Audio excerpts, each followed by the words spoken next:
రాజశేఖర్ గారు సరే మీరు సందు దొరికితే దులిపా అరేసే పనిలో ఉంది వైసీపీ. ఈ పొత్తు ఇది పొత్తు కాదు, వాళ్ళు ఒప్పుకోలేదు, వాళ్ళ సమస్య ఏందో మనకు తెలియదు. కానీ వైసీపీ నాయకులు అయితే దీని మీద అంటే ఏంటి ఇప్పుడు మీకు అది తెలుగుదేశం జనసేన అంటే ఏంటి, మేనిఫెస్టోకి వాళ్ళు మద్దతు తెలుపుతున్నారు, వాళ్ళు ప్రకటించారు. దీనికి మీకు అభ్యంతరం లేకపోతే రకరకాల ప్రచారాలు గందరగోళం ఏంటి, మీ స్ట్రాటజీ ఏంటి, అసలు ఏమనుకుంటున్నారు దీని గురించి? Good evening sir. మొత్తంలో ఉన్నటువంటి మిత్రులు కూడా ముందుగా నమస్కారాలు సార్. ఈ మేనిఫెస్టో విషయం ఇప్పుడు వాళ్ళు చాలా మేమేం గందరగోళం లేవు.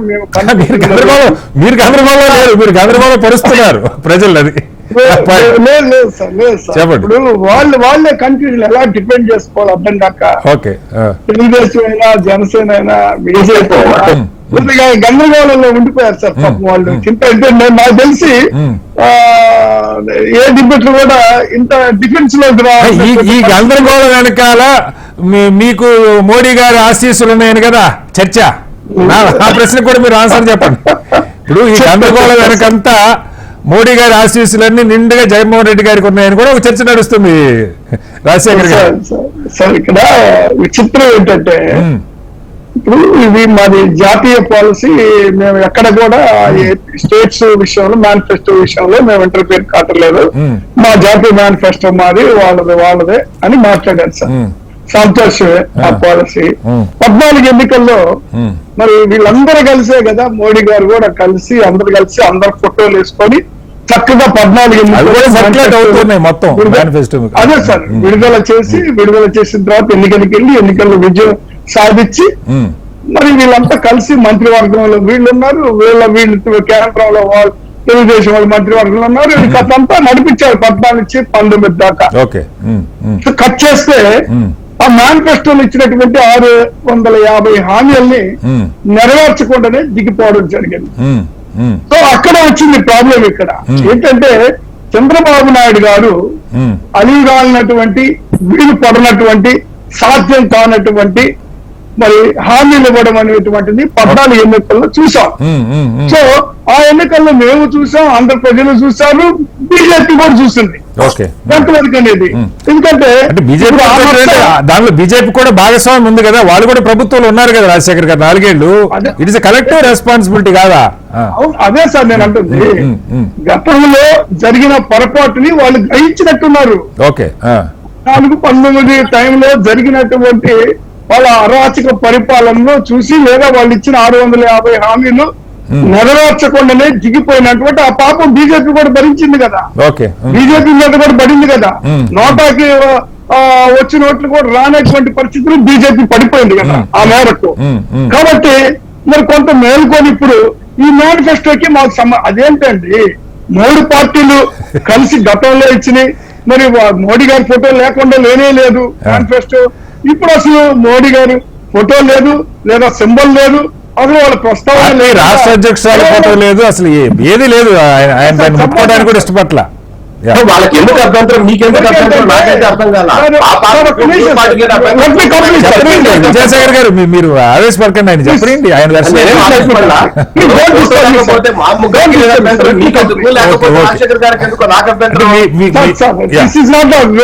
ఓకే రాజశేఖర్ గారు కంటిన్యూ. నేను ఎప్పుడు అదే చెప్తుంటా, నాకు ఇష్టం లేదు ఈ డిబేట్. చెప్పండి. ఇప్పుడు ఎందుకంటే ఫస్ట్ మాట్లాడేటప్పుడు ఎవరైనా ఒకసారి మాట్లాడితే సెకండ్ టైం ఇంటర్ఫియర్ కావచ్చు. బట్ ఎనివే నేను ఒకటి చెప్పదలుచుకున్నాను. ఇప్పుడు ఉమ్మడి మేనిఫెస్టోని ముట్టుకుంటేనే పాపం అని బీజేపీ భావించింది సార్ ఒక మాటలో చెప్పాలంటే. ఎందుకంటే ఇవి నెరవేరే కాదు, పెట్టే కాదు. ఈ అది బీజేపీ నెరవేర్చలేనటువంటి హామీలకి మద్దతు అని చెప్పి సిద్ధార్థనాథ్ ఒకవేళ నెరవేర్చలేని హామీలని వాళ్ళు అనుకుంటే, నేనంట్లా మాట నెరవేర్చలేని హామీలు అనుకుంటే దానికి మా మద్దతు అని చెప్పడం ప్రజల్ని మోసం చేయటం కాదా రాజశేఖర్ గారు? సార్ ఎంత విచిత్రం అంటే ఇప్పుడు బీజేపీ రాష్ట్ర ఇన్ఛార్జ్ ఉన్నటువంటి సిద్ధార్థ్ సింగ్ గారు వాళ్ళు మేనిఫెస్టో ఇస్తుంటే ఆ నెట్టు పడేసాడు, వద్దని అవసరం లేదండి ఆయన. ఇంతకన్నా అవమానం ఏముందండి పార్టీలకి? ఇంకా సిగ్గుమాలిన రాజకీయాలు అంటే ఇవే సార్. సిగ్గు విడిచి చేస్తున్నటువంటి రాజకీయాలు అంటే ఇవే. ముగ్గురు ఒక దాని మీద మరి వాళ్ళు ముగ్గురు ఉమ్మడిగా పోటీ చేస్తున్నామని చెబుతూ మరొక పక్క మరి బీజేపీ తీసుకునేటువంటి నిర్ణయం అంటే ఇక్కడ ఒక స్పష్టంగా ఒక మాట కూడా మనం గుర్తు చేసుకోవాలి.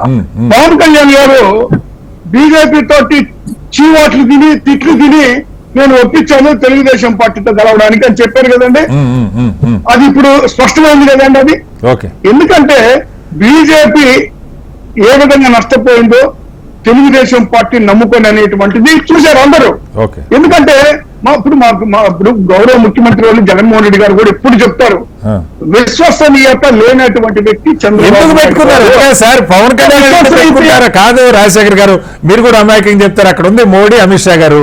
పవన్ కళ్యాణ్ గారు అడిగారని చెప్పి పొత్తు పెట్టేసుకుంటారా వాళ్ళకి ఉపయోగం లేకుండా? సార్ ఒక్కటి సార్, ఇప్పుడు ఇందులో కూడా పెద్ద కుట్ర ఉంది. మీకు అర్థం కావట్లేదు సార్. ఇక్కడ రాజకీయం ఆంధ్రప్రదేశ్ లో జరుగుతుంది ఏంటంటే బీజేపీ పార్టీ ఏమండి చెప్పండి, జనసేన పార్టీ ఈ రెండు కలిసి ఇప్పుడు గాజు ఎందుకంటే గాజు ఫ్రీ సింబల్ ఎందుకైంది, గాజు ఎందుకు అందరికి పోయింది, దాదాపు 14 మందికి ఆ సింబల్ ఎందుకు పోయింది? తెలుగుదేశం పార్టీ వాళ్ళు అక్కడ పోటీ చేస్తున్నారు కదా, మరి అక్కడ ఎందుకు పోయింది? అది కూడా మీకు ప్రచారం చేస్తున్నారు, మీరే రిటర్నింగ్ ఆఫీసర్ మేనేజ్ చేశారని చెప్తున్నారు. మేము చెప్తాం సార్, చెప్తాం. మాకు వదిలేండి సార్ కొద్దిసేపు నన్ను చెప్పండి.